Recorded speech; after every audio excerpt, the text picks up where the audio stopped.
सलाम पेश करदा साडे हौसले नूं हैदर भाई मास्टर अनवार साहब और तमाम पत्तों की कसूर पूरे पंजाब तो आए इत्थे दोस्तां नूं अपनियां भैणां नूं मैं सलाम पेश करते हुए क्योंकि तकरीरां दा एक माहौल हुंदा है कि जिन्नी देर बंदा गूंज के ना बोले जोर ला के ना बोले तो इंज लगदा है बंदा तकरीर नहीं कर रहा।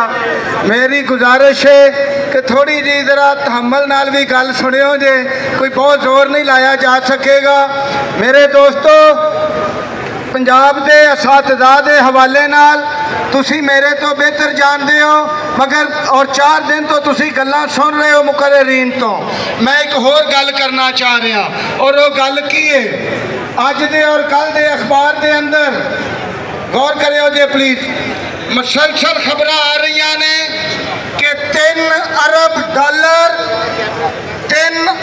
डॉलर गैर मुल्की इमदाद जड़ी रकम जड़ी बगैर सूद के 10 साल वास्ते दी गई सी। पाकिस्तान स्टेट बैंक ये पूछ रहा है कि वो 10 साल ਲਈ ਜਿਹੜੀ गवर्नमेंट ਨੂੰ हुकूमत पाकिस्तान ਨੂੰ रकम मिली सी वो ਕਿਹੜੇ बैंकां ले लईए ਕਿਹੜੇ सरमायादारां ले लईए ते किहड़े हिसाब च ले लईए।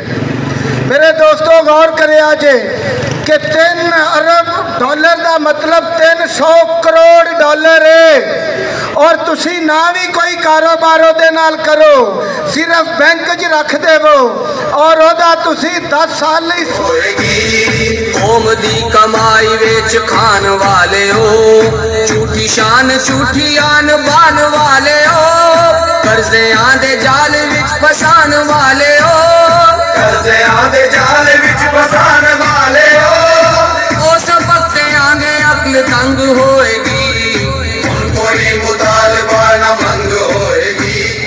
तो दोस्तों 10 साल ਲਈ रियासत पाकिस्तान ਨੂੰ 3 अरब डॉलर मिले ਜਿਹੜੇ चंद सरमायादारां ने अपने बैंकों चों लैके बगैर सूद के 10 साल ਲਈ अगे अगर 26% सूद ते भी रखे होन आप तसव्वुर करो कि 10 साल चो कितनी रकम बनती है और वो कर्जा मुड़ के देना कितना है वो सूद मुड़ के अगर जे बगैर सूद देवे। मगर मैं दसना चाह रहा कि पाकिस्तान जिन्हों हर आने वाली हुकूमत ये कहती है कि असी कर्जे की वजह तो असी मकरूज होने की वजह तो असी IMF और वर्ल्ड बैंक के आर्डर की वजह तो इस मुल्क मजदूरों की किसानों की असातिज़ा की सरकारी मुलाजमीन की तनख्वाहां च बजाय वधान के कटौतियां कर रहे हैं क्योंकि असी IMF के मुआहदे किए हुए ने उन्हों की मंशा पूरी करनी है। तो मैं तुहाडे सारियां नूं गवाह बना के ये कहना चाहना कि हुक्मरानों जेड़ा कर्जा तुसां खादा है वो मजदूर किसान है उस्ताद क्यों देन।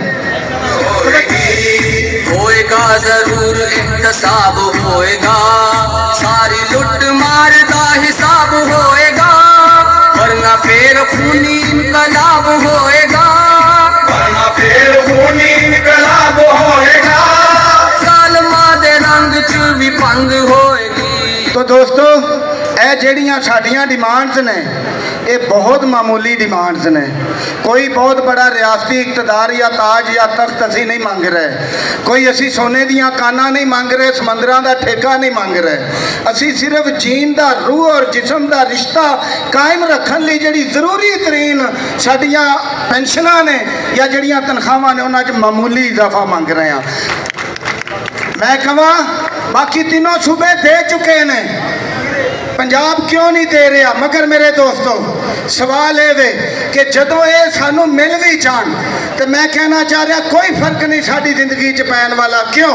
क्योंकि इस तबकाती निज़ाम के अंदर इस तबकाती निज़ाम च चंद खानदान जेडे पौनी सदी तो जराए पैदावार नूं लुट रहे ने इकतदार ते उही फायद ने वो इस मुल्क के कारखानियां नूं मेहनत कशां नूं उस्तादां नूं इस मुल्क के दरियावां समंदरां नूं इस मुल्क दियां सोने दियां कानां नूं बाहर के सरमायाकारां नूं औने पौने दामों दे के इस मुल्क च भुख नचाते हैं भुख का तमाशा वेखते फिर उस भुख नूं वेचते हैं ये सैलाब दिए हुए पैसे खा जाते हैं ये फंड जिहड़ा गरीबां दी फलाह लई आंदा है वो भी खा जाते हैं ये चंद खानदान जिहड़े इस मुल्क के अज तुसीं एनालिसिस कर लो हुण नैट तो फिर देख लवो जिहड़े पाकिस्तान दा टॉप दे 22 खानदान ने, वही टॉप दे टैक्स डिफाल्टर ने, वही लोन डिफाल्टर ने, वही हुकूमतां बदलते ने, वही इत्थे कारखाने अज मजदूरां नूं लुटदे ने। जुल्म दे खिलाफ हुंदे जंग होएगी, गासबां दे कोलों हक मंग दे क्यों, सप्पा कोलों पुछ दे डंग दे क्यों, रब दे निजाम कोलों संग दे क्यों, रब दे निजाम कोलों संग दे क्यों, रब दे निजाम दी उमंग होएगी। मेरे दोस्तों एक गल होर गौर नाल सुनियो, असी सारे या मजदूरां दे फैमिली नाल या किसानां दी फैमिली नाल ताल्लुक रखते हैं। तुहानूं पता है 3-4 दिन तो इत्थे एक बड़ा सब्ज इनकलाब दा एक शोशा छड्डिया जा रहा है। मेरे पंजाब दे कोट पिंड जिहड़ा जाके वेख लो, नहरी पानी की कमी की वजह तो किसान बर्बाद हो गया है। और साडे और महंगी खाद, महंगे बीज, महंगी स्प्रे, मजीद टैक्स और फिर टैक्स, किसान बर्बाद है। और एक ही कर रहे हैं कि ग्रीन इनकलाब लैके आ रहे हैं, किन्ना दे थ्रू, मल्टीनैशनल कंपनियां दे थ्रू। यानी तुहाडे मुल्क दा रकबा हुण गैर मुल्की वो सऊदी अरब वाले जिहड़े अपने रेगिस्तानां च जीण वाले ने, वो सानू दसणगे ज़राअत किवें हुंदी है। मैनूं ज़ाहिर है टाइम थोड़ा है, मैं आखिर ते अपनी गल मुकान तो पहला 2-3 भाईए तुहाडे सामने कि असीं दूरों आए हुए असी दूरों आए हुए रोग नहीं जे इश्के दा, आटे चीनी दे सताए हुए भेड़ी अग नाल सड़िया वैरी अग नाल सड़िया बिजली दा बिल वेख के माया साडे नाल लड़े आए। और मेरे दोस्तों गौर करियो जी, थां डाडे आने वाली हुई थां डाडे आने वाली हुई उस्ताद पया थे ने कुत्ती चोरा नाल रली हुई उस्ताद पया थे ने। हाय हाय हाय हाय हाय